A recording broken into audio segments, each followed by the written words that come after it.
Bienvenido a Orientación Psicológica, soy Eduardo Contreras y en esta oportunidad te traigo otro episodio de psicología. El día de hoy quiero hablarte acerca del capítulo 2 del libro de la psicología de la normalidad, que se titula Clasificación y planes de tratamiento. ¿De qué trata este capítulo? Habla acerca del proceso diagnóstico y cómo se puede llegar a un tratamiento. Y es que, como te decía en los demás episodios, por aquí te dejo las tarjetas, el libro de la psicología de la normalidad que escribió Richard P. Hallgren y Susan Whitburn habla en cada capítulo acerca de un caso clínico que es descrito por la doctora Sarah Tobin. Y entonces el día de hoy en Clasificación y planes de tratamiento habla acerca del caso de Peter Dickinson. Peter Dickinson es un joven de 23 años que acude al servicio de atención de psicología en la sala de admisiones del hospital de la doctora Sarah Tobin porque tiene problemas, tiene síntomas de ansiedad, está en una situación de hiperactividad frenética y es acompañado por su hermano Don, que lo acompaña a ver a la doctora Sarah Tobin. Se menciona que Dickinson 4 meses atrás había tenido un problema con su esposa lo corrió de su casa y entonces le dijo que era un fracasado, que no tenía un trabajo, que tenía un trabajo sucio y que no tenía futuro y lo corrió, se divorció de su esposa. Y entonces a partir de ese momento Dickinson cayó en una depresión profunda que le duró un mes y que la doctora Sarah Tobin menciona que de alguna manera, que no se sabe cómo, salió de la depresión, pero posteriormente, las semanas que siguieron adelante, y los meses que siguieron adelante, este joven presentó síntomas de hiperactividad o frenética, donde hacía cosas que ponían en riesgo su salud, su bienestar, su descanso. Y es que se menciona que este chico iba a los bancos a pedir préstamos para comprar un auto y decía que él estaba escribiendo canciones y que con el contrato de las canciones que hiciera con las disqueras iba a ganar mucho dinero, iba a poder pagar este crédito que pedía. También iba con las personas de bienes raíces y le mostraban casas muy caras, creyendo que este joven iba a recibir una gran cantidad de dinero. Pero por supuesto no era verdad, esto no era así. Y también iba a los bares por la tarde este joven y buscaba cantantes que quisieran firmar un contrato con él para grabar sus canciones. Se la pasaba horas hablando a las disqueras para que firmaran un contrato con él. Se la pasaba escribiendo sus canciones día y noche. Tocaba la guitarra, él vivía en una pensión, en un lugar donde rentaba un cuarto, un departamento, y menciona que los vecinos ya estaban molestos porque toda la noche hacía ruido, estaba cantando, estaba escribiendo, no dormía, y entonces de repente le daban como crisis de ansiedad, y es por eso que su hermano Don lo acompaña a buscar ayuda psicológica. Entonces, este caso de Peter Dickinson comienza el capítulo de clasificación y planes de tratamiento para ilustrar cómo es que se debe actuar, digamos, de una manera profesional a la hora de enfrentarse con un caso como el de Peter Dickinson. ¿Qué es lo que deberías hacer para poder, si eres psicólogo o psicóloga clínica, para poder tratar este tipo de cuestiones, este tipo de situaciones? Y es que, el libro menciona que lo primero que es importante hacer es poder entablar o establecer una relación con el usuario, con la persona, con el consultante, una relación en donde puedas comprender qué es lo que está pasando, porque ese es el objetivo del psicólogo clínico, poder comprender cuál es la situación para que eventualmente puedas ayudar a esa persona a recuperar un equilibrio emocional, psicológico, o que pueda resolver eventualmente sus problemas psicológicos. Y entonces habla acerca de la experiencia del cliente. El libro lo maneja con este término, el término de cliente. ¿Por qué lo maneja así? Menciona que el término cliente es diferente, por ejemplo, al término paciente. El término paciente está basado más en el modelo médico, en donde una persona que tiene una enfermedad está esperando pacientemente que su médico lo atienda o le dé tratamiento o le ayude a curarse.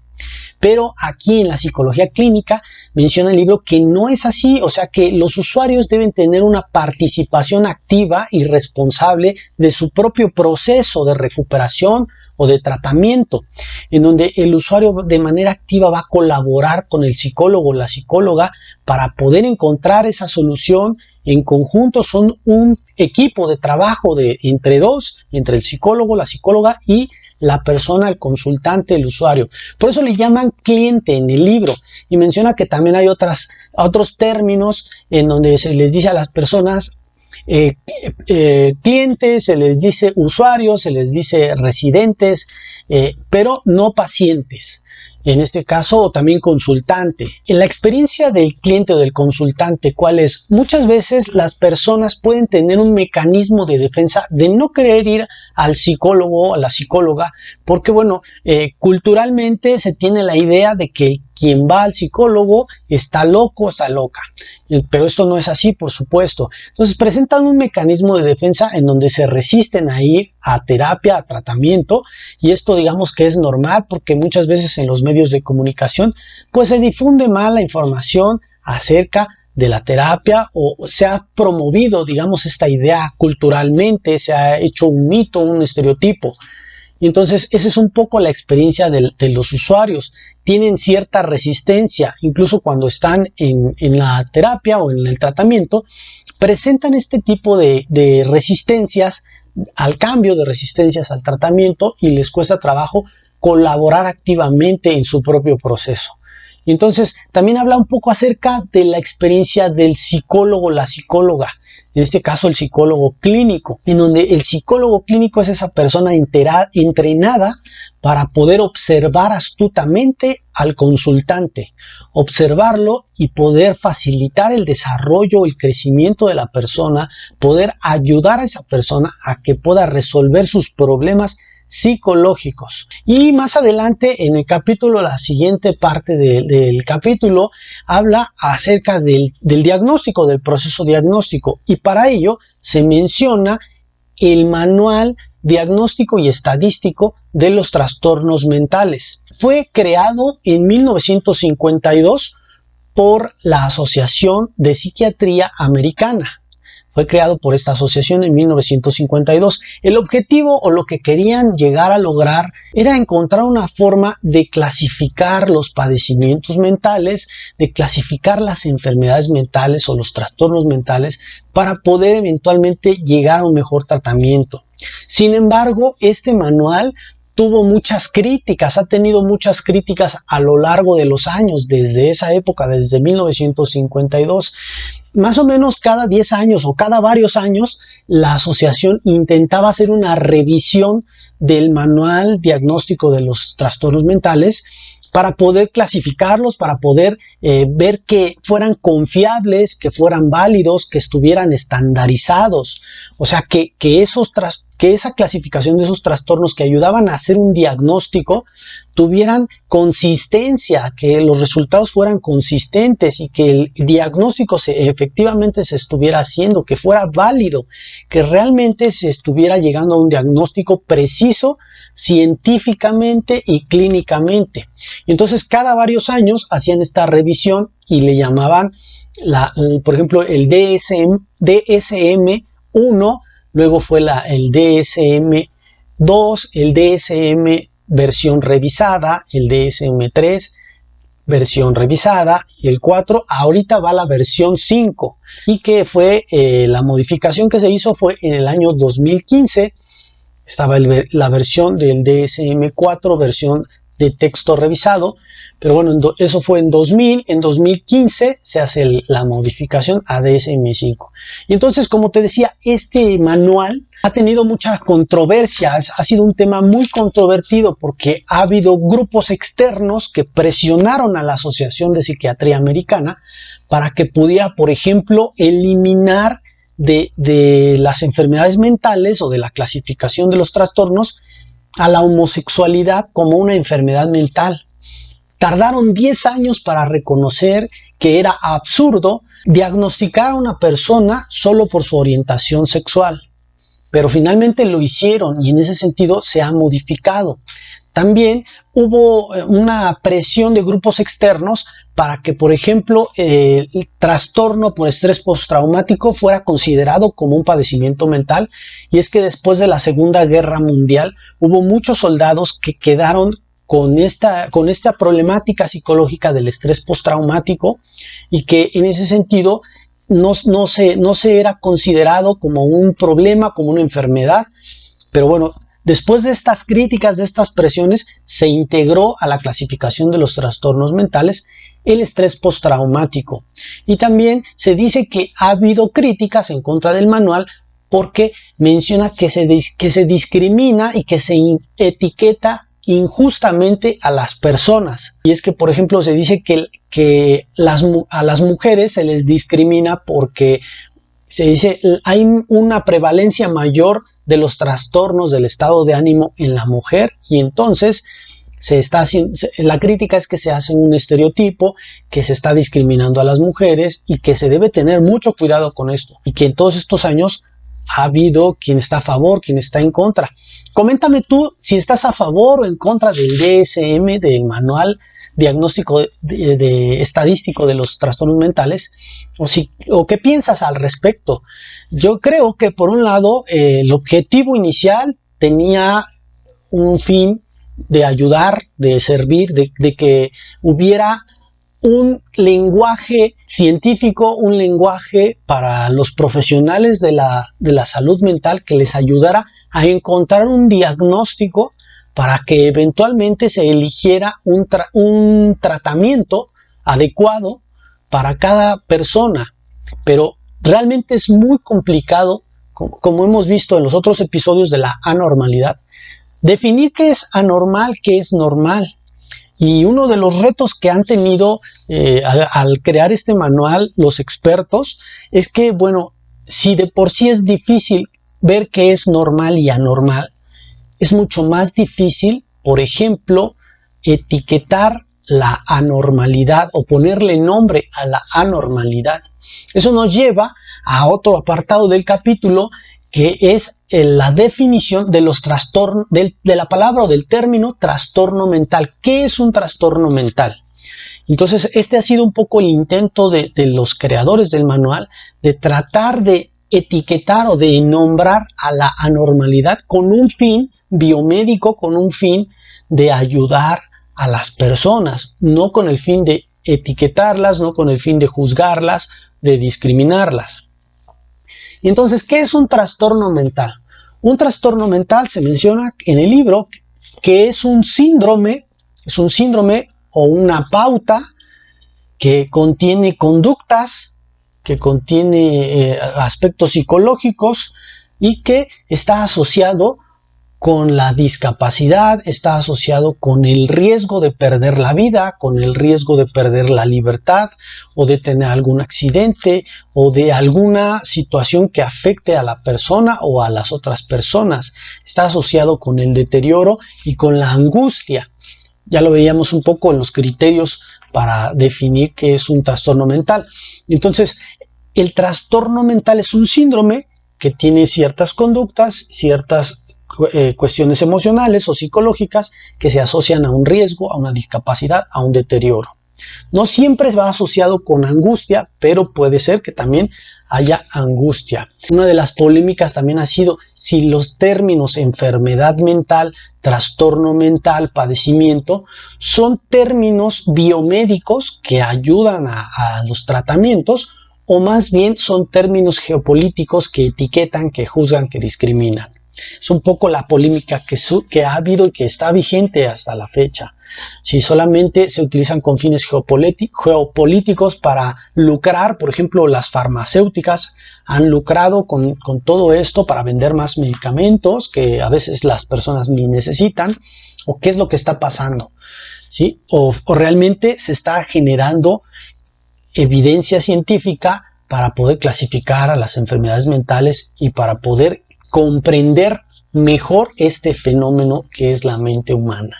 Entonces, un poco acerca de cómo se ha desarrollado el DSM y cómo ha habido controversias al respecto, pero también el capítulo del libro habla acerca del del paciente Peter Dickinson, cómo es que ayuda a encontrar o a comprender cómo se debe hacer un diagnóstico.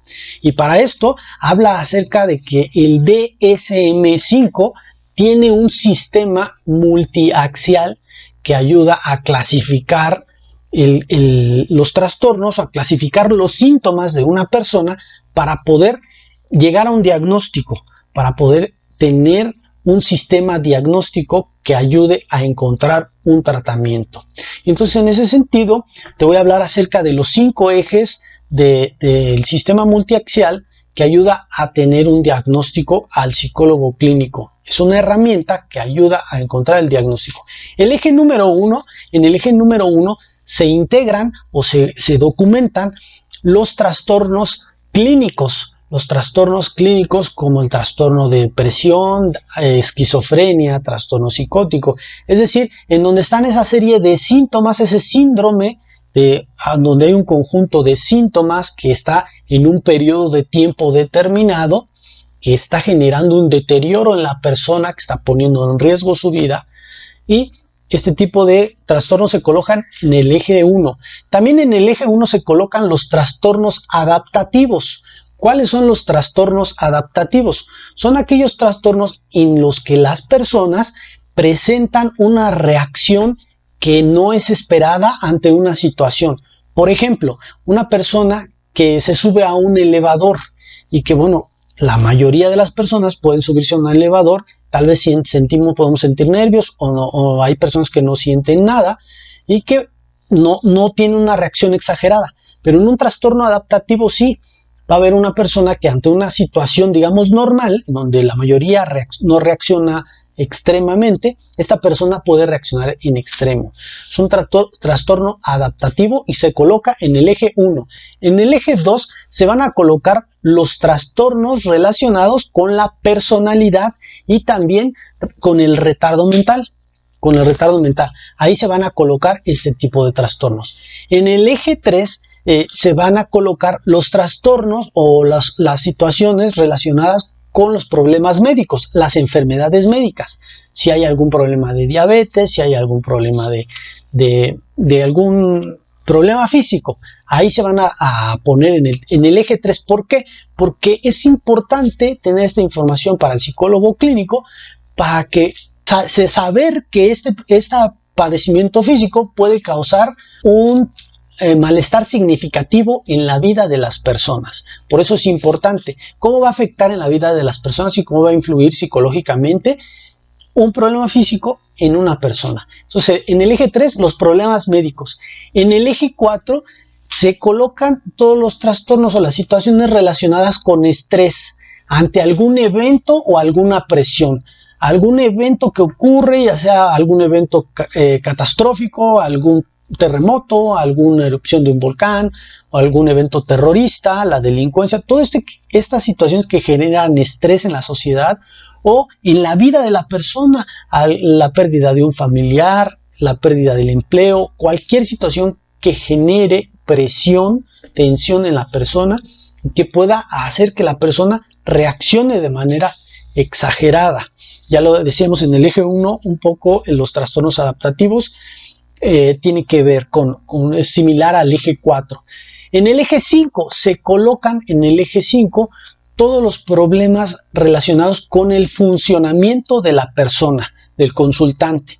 Ahí el psicóloga clínica tiene que tener la capacidad de poder determinar más o menos con la información que le da el usuario, el análisis que hace, la observación, la escucha, todo el entrenamiento que tiene, la capacidad de poder determinar cuál es el funcionamiento, y esto le va a ayudar a generar un pronóstico de la persona, qué tanto le va a ir bien en su recuperación a esa persona a un corto, mediano y largo plazo. Genera una impresión diagnóstica, ya va viendo qué es lo que pasa. Entonces, estos son los 5 ejes del DSM-5 ahorita, y que sirven como una herramienta para poder diagnosticar un problema mental. Yo pienso que el manual diagnóstico y estadístico es una herramienta que ayuda, pero no es la única forma de diagnosticar. Y sobre todo se debe de tener cuidado a la hora de hacer diagnóstico, de que si no es necesario, no tienes por qué etiquetar a la persona. Si no es necesario, no tienes por qué etiquetarlo. Esto es una herramienta que le sirve a los psicólogos, a las psicólogas, pero no es necesario, si no es necesario utilizarlo, etiquetar la etiqueta, no tienes por qué dársela al usuario, al consultante.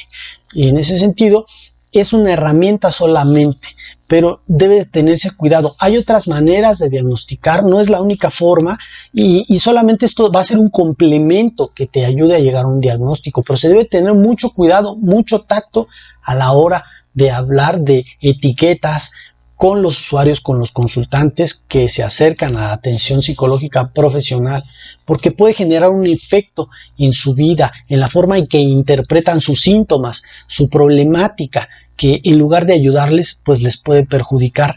Y pues eso no es la idea, ese no es el objetivo, sino que el objetivo es que pueda haber una recuperación o un establecimiento de un equilibrio en la persona. Y entonces, el día de hoy te he hablado acerca un poco del diagnóstico, acerca del capítulo, de la introducción del capítulo, la primera parte del capítulo de clasificación y planes de tratamiento. En futuros episodios de psicología voy a hablar acerca del proceso diagnóstico, de un poco más, abundar, pero también acerca de los planes de tratamiento, qué es lo que menciona el libro sobre el tratamiento, cómo determinar un tratamiento adecuado con base en el diagnóstico, y entonces hablar un poco en ese sentido. Y en conclusión, en resumen, hemos visto que para poder hacer un diagnóstico es necesario tener una relación con el consultante, poder comprender cuál es la situación, qué es lo que está pasando, escuchar activamente, observar de manera astuta a las personas para poder comprender qué es lo que está pasando y sobre todo, como te decía, no etiquetar si no es necesario. A veces hay consultantes que les ayuda a disminuir la ansiedad el hecho de decirles que tienen. Pero si no es así, si no es el caso, no es necesario utilizar las etiquetas, discriminar o transmitir esta parte de que tienes una enfermedad y eso te define como persona. Las enfermedades mentales no definen a las personas. Primero son personas que tienen una enfermedad, pero el tener una enfermedad mental o un trastorno psicológico no te define como persona, no define a las personas. A cualquiera le puede pasar en cualquier edad, se sabe que a cualquier edad puede haber un problema de estos, pero eso no define a las personas. No se debe decir no se debe mencionar las personas esquizofrénicas, las personas trastornadas. No, es una persona que tiene un padecimiento, pero no es toda su vida ese padecimiento. Entonces, tener cuidado con esa parte. Y también, pues, el manual diagnóstico es una herramienta que complementa el diagnóstico, el plan de tratamiento, y que solamente es para ayudarte a evaluar, a diagnosticar y a dar un tratamiento si eres psicólogo o psicóloga. Déjame aquí en los comentarios tú qué piensas al respecto del tema de hoy. Me va a interesar saber mucho cuál es tu opinión y te voy a agradecer. Si te gusta este contenido, compártelo, suscríbete, déjame un comentario. Y nos vemos pronto. Recuerda que sin salud mental no hay salud. Hasta luego.